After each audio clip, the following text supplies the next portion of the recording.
नमस्कार दोस्तों, कहानी कास्ट जिंदगी की कहानियाँ में आप सभी का सादर स्वागत है। आज आप सुनने जा रहे हैं प्रसिद्ध कथाकार उषा किरण खान की कहानी काई। कहानी सुना रही है इंदु कुमारी। तो चलिए दोस्तों, कहानी सुनते हैं काई। चारों ओर पीताभ शांति फैली है। इस बाहरी गोल दालान में ऊंची कुर्सी पर बैठी मैं गेहूं की पीली डंठल का बना पंखा झल रही हूँ। वैसे यहाँ शहर के मुकाबले गर्मी कुछ कम है, तथापि मैं सह नहीं पा रही हूँ। लगातार बिजली, पंखे और एयर कंडीशनर में रहते रहते आदत जो बिगड़ गई है। अंदर हवेली में मेरी भौजाइयाँ नाश्ते चाय के प्रबंध में जुटी होंगी। आज दालान पर शांति है। मुझे अच्छा लगता है।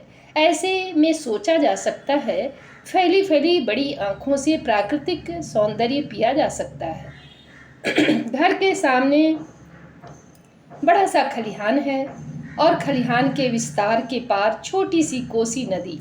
हाँ, इन दिनों कोसी छुणकाए दुर्बल ऐठी हुई रस्सी सी दिखती है। इसे देखकर कोई यह सोच भी नहीं पाता कि मई के अंत होते होते यह फूम की तरह पसरी बालुका राशि पर न केवल चादर की तरह फैल जाएगी, बल्कि सहस्रमुख धारा होकर सागर रूप धर लेगी। नदी के पार का लहलहाता खेत मेरे भाइयों का है। खेत क्या है, सोने का टुकड़ा है, ऐसा ही कहते हैं लोग। इसी पर भाइयों का परिवार निर्भर करता है। इसी पर इस गांव के चंद मजदूरों के परिवार आश्रित हैं। सुखी हैं अपनी अपनी जगह, अपनी अपनी सीमाओं में। मैं पंखा झलते झलते देखती हूँ। इजोतिया अपना बोझा बांध कर खड़ी हो जाती है। घास काटने का हंसिया पीछे की ओर कमर में खोस लेती है और इधर उधर ताकने लगती है कि कोई सहारा देकर बोझा उठा दे सिर पर। कोई कहीं आता जाता नजर नहीं आता। आसपास जो हैं वे सब स्वयं तेजी से घास काटने में लगे हैं। काटना छोड़कर इसका बोझा उठाने क्यों आएंगे? मेरे मन में विचार आया, क्यों न मैं ही चली जाऊं, किंतु मेरा अभी जाति ऐसा करने से रोकता है। दालान से उतरकर खलिहान पार करना, खलिहान के विस्तार के पार छोटी सी कोसी नदी का घुटनों जल पार करना और मेड़ों पर चलती हुई जाकर बोझा उठा सहारा देना अपने आप में मुझे हास्यास्पद लगा। तब तक कोई और आकर उठा देगा, मैं निरर्थक परेशान होऊंगी, यही सोचा। किंतु आज से 25 वर्ष पहले तक इजोतिया अव्वल तो अकेली घास काटने जाती ही नहीं थी। मैं भी उसके साथ भागी हुई जाती। किसी कारणवश छूट जाती और वह इसी प्रकार फूला बांधकर खड़ी राह जोहती होती, तो मैं सीधे दालान से कूदकर कुलांची भरती हुई कोसी के पार होती। मेरा हाथ बोझे पर होता, बोझा इजोतिया के सिर पर होता। कोई फर्क नहीं पड़ता था कि मैं गांव के बड़े काश्तकार मालिक की बेटी थी और वह एक मजदूर की। कोई फर्क नहीं पड़ता था कि वह गांव में रहकर खेत और हवेली का काम करती थी और मैं शहर में रहकर कॉलेज जाती थी। लेकिन अब फर्क पड़ता है। मेरे व्यक्तित्व पर आभिजात्य की गहरी काई जम चुकी है। जमते जमते काई पथरीली हो चुकी है। मैं मन में सोच चाहे जितना लूं, कृत्य वैसा नहीं कर सकती जैसा आज से 25-30 वर्ष पहले करती थी। माँ कहा करती थी कि मैं और इजोतिया एक ही दिन जन्मी थी। इजोतिया ने जब ढोढ़ाई के घर जन्म लिया तो सबको बड़ी खुशी हुई। गोरी चिट्टी सुंदर सी बच्ची अंधेरे घर की इजोत मानी गई। कई अजन्मे शिशुओं की असफल जननी इजोतिया की माँ इसे जन्म देते ही चल बसी। खुशी दुख में बदल गई थी। इजोतिया को उसकी दादी ने ही कलेजे से लगाकर पाला था। मेरी माँ से गाय का दूध मांग कर ले जाती थी। माँ का बड़ा स्नेह था उस पर। मेरी देहरी लगकर ही वह एक दिन जवान हो गई थी। मेरी उतरन पहनकर ही उसने दिन काटा था। मेरी माँ उसे सदैव अपनी दूसरी बिटिया कहा करती थी।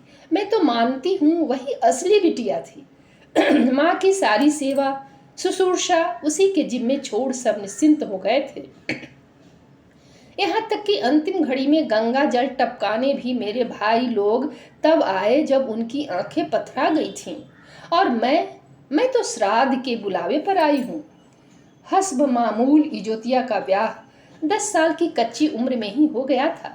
लेकिन माँ के यह कहने पर कि अभी बच्ची है, इसे कहाँ ससुराल बार बार भेजते हो। ढोढ़ाई ने यहीं रख रखा था। वह ढोढ़ाई की नाम मात्र की बेटी थी। उठना बैठना खाना पीना सोना तक मेरे ही घर होता था। मेरी लाख सहेलियां हों कॉलेज में, लेकिन मेरी अंतरंग तो इजोतिया ही थी। हॉस्टल में जब मैं लड़कियों से उसकी चर्चा करती तो सब हंस पड़ती, मजाक भी उड़ाने से बाज नहीं आती।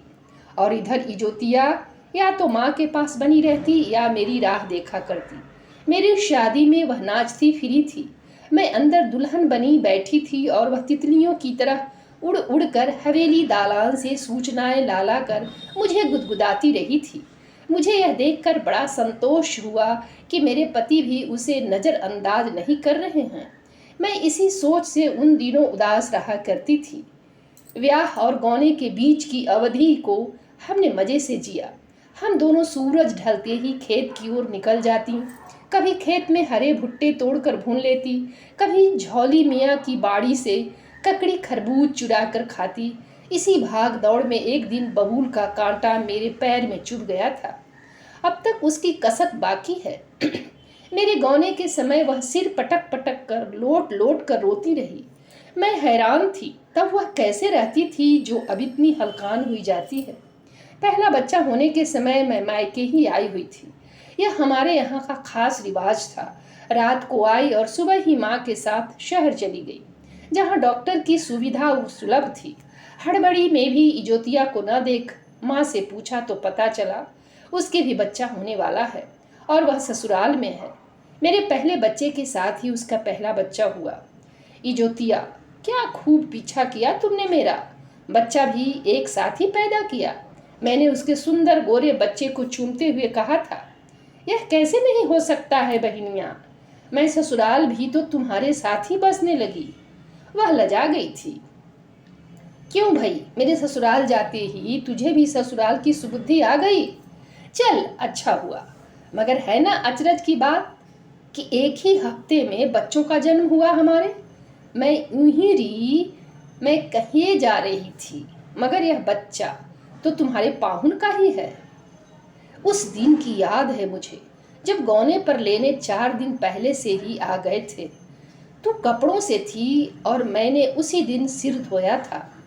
पीछे गिरी पलानी में मैं निगोड़ी सोई हुई थी। पाहुन रात को लहू शंका करने निकले थे, चोर बत्ती जलाते हुए। मेरे ऊपर रोशनी पड़ गई होगी। वहीं उसने हाथ बांह पकड़ी थी। मैंने कहा, क्या फर्क पड़ता है मुझ में और तुझ में। तू कपड़ों से है और मैं नहाई हूँ। पाहुन को कैसे बरजूं, दामाद गांव के हैं ना, कैसे करूं। क्यों, तुझसे नहीं बतलाया था उसने। वह हैरान होकर मुझे देखने लगी। मैंने फंसे गले से कहा था, क्या ऐसा था जो कहते। तू ठीक ही तो कह रही है। मैं न थी तू थी, तेरे पास के फारिग होके कोहबर में मुझसे ही तो लिपट कर सोया था ना। लेकिन यह लाल उसी का है, यह कैसे मान लिया तूने। लो सुनो, दिन चढ़ गए थे मेरे। तेरे जाते ही मेरे ससुर भी लिवाने आ गया था। मालकिन मुझे जाने ही नहीं देना चाहती थी। मैंने ही उन्हें कहा तो जाने दिया, पीछे झंझट न हो जाता। बड़ी बड़ी काली आंखों से तिरछी देखती बतला रही थी। यह उसकी खास मोहक अदा थी। मेरी गोद में उसका बच्चा रोने लगा था, उसे उसकी गोद में दे दिया। वह बच्चे को छाती से लगाकर दूध पिलाने लगी थी।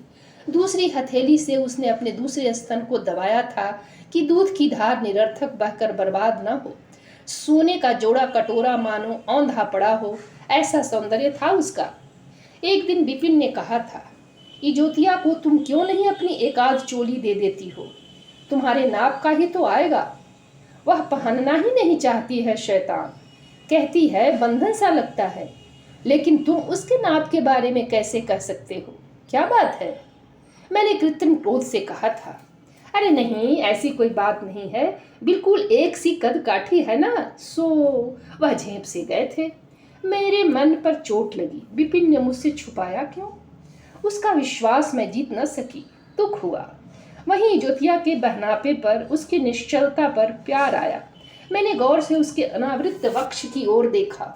कितना सुंदर है, हाय।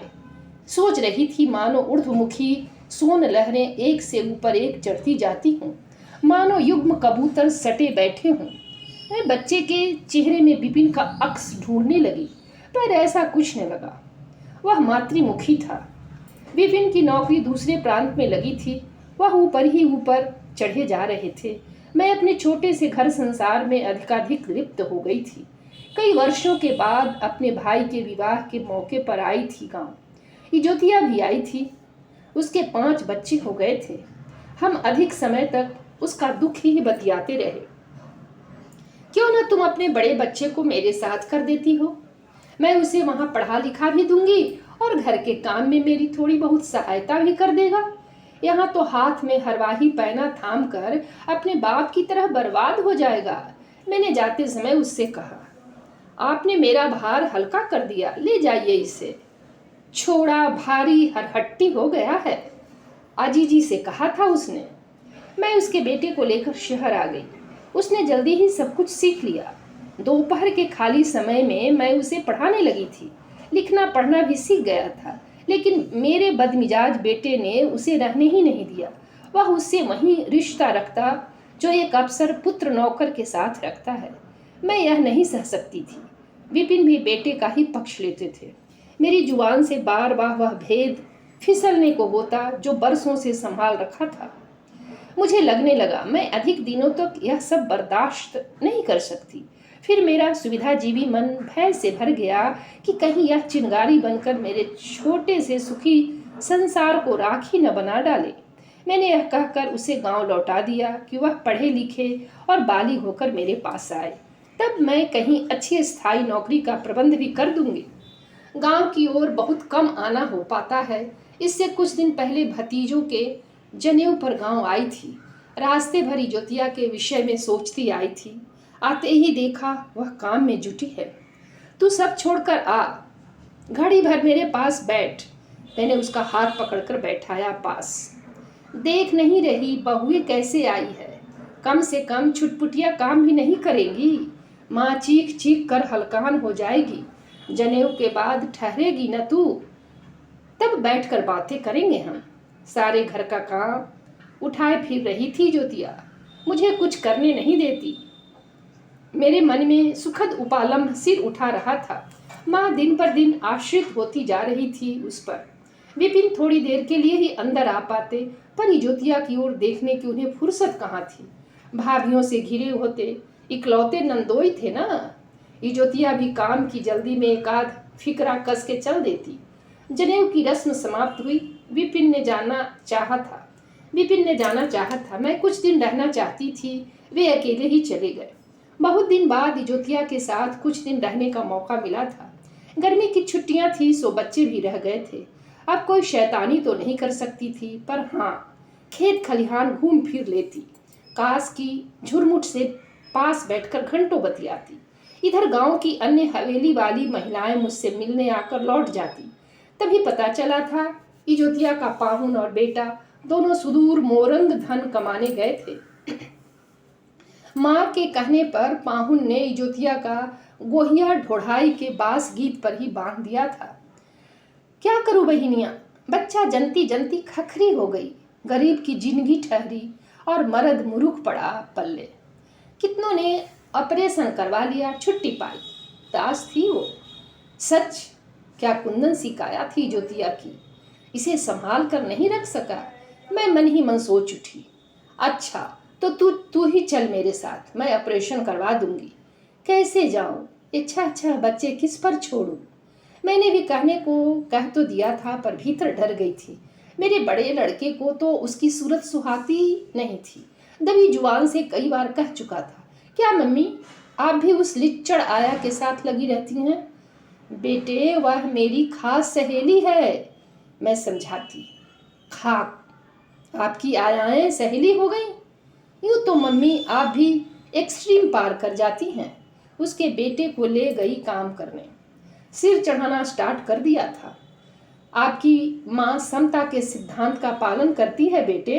विपिन भी मुस्कुराकर कह उठता और मेरी जुबान निगोड़ी मुंह के अंदर ऐंठने लगती।